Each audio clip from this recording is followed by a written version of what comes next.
the best of the week on Relevant Radio. By all means, if you want to send me an email, please send it to me at patrick@relevantradio.com. Just like Ellen did a moment ago, she says, is it wrong to name our guardian angels? I named mine many years ago. It makes conversing with him much more personal. Recently, I heard that we should not name our guardian angel. Well, that's a good question, Ellen, and the answer is no, you should not. Now, not just because I say so. I mean, what I say really doesn't matter. But what does the church say on this issue? Now, by way of preamble, keeping in mind that, as the Bible teaches, the angels are higher than we are. Let's start there. The angels are higher than humanity. They're in the order of creation directly below God. So you have God, and then all of his creation, at the very apex are the angels, the 9 choirs of angels, from the seraphim at the very top all the way down to angels at the very bottom. And all the different 9 choirs of angels are engaged in the duties that God has entrusted to them. Their primary duty, of course, is to behold God face to face, to see him as he is, and to enjoy the unbelievable, indescribable bliss of seeing the beatific vision. That's their number one job. That's what they're made for. Now, in addition to the primary cause here for angels, it is also to do things that God entrusts to them, such as the angel Gabriel entrusted with the message of salvation in the Annunciation. God sent him to the Blessed Virgin Mary to convey the good tidings of the impending incarnation of the Lord.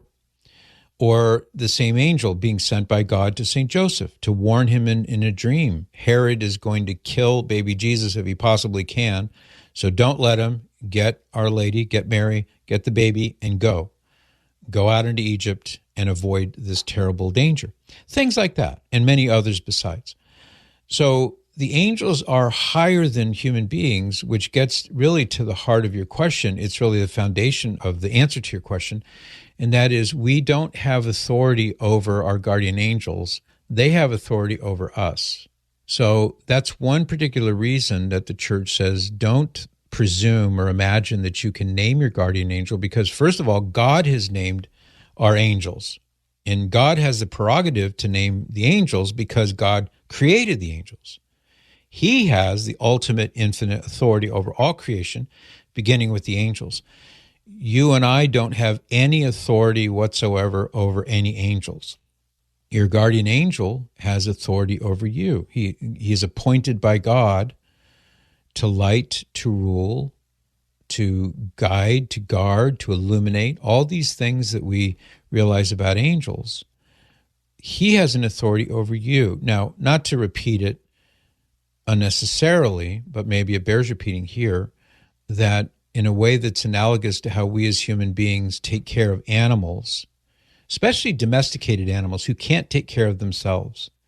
Cow cannot milk herself, obviously, so if it's a milk cow, we have to take care of that cow. We have to make sure that they have shelter and food and, when necessary, medical treatment, et cetera, et cetera, et cetera. Those are all ways in which we look after the animals because that's their place in the created order. Well, we are in a way analogous to that, like that, to the angels. So we have no authority over them. We have no dominion over them. And therefore, because giving a name shows dominion, just as Adam was told by God in Genesis to name the animals. Why? Not because God didn't have names in mind, but because it was a way of demonstrating to Adam and to all the rest of us that he, as the first human being, the first human person, that he has an authority over the lower levels of the created, of the natural order.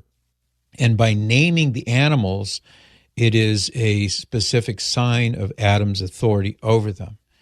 Now, that's one biblical theme that we could use here, but it's sufficient to say that that's why we shouldn't presume to name our guardian angels. First of all, they already have a name. Second of all, you have no authority to name them.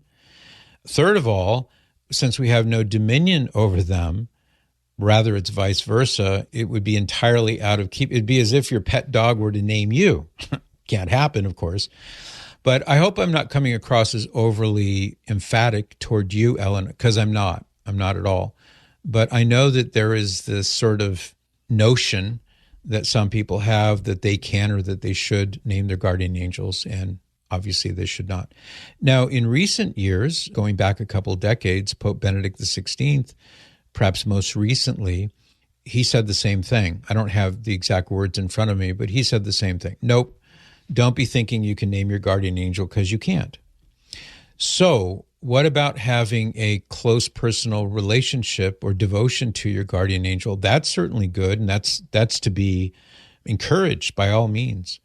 Maybe we could take a cue from St. Padre Pio, who is an example of one of the great saints who routinely saw and even communicated with and spoke to his guardian angel. So did St. Teresa of Ávila.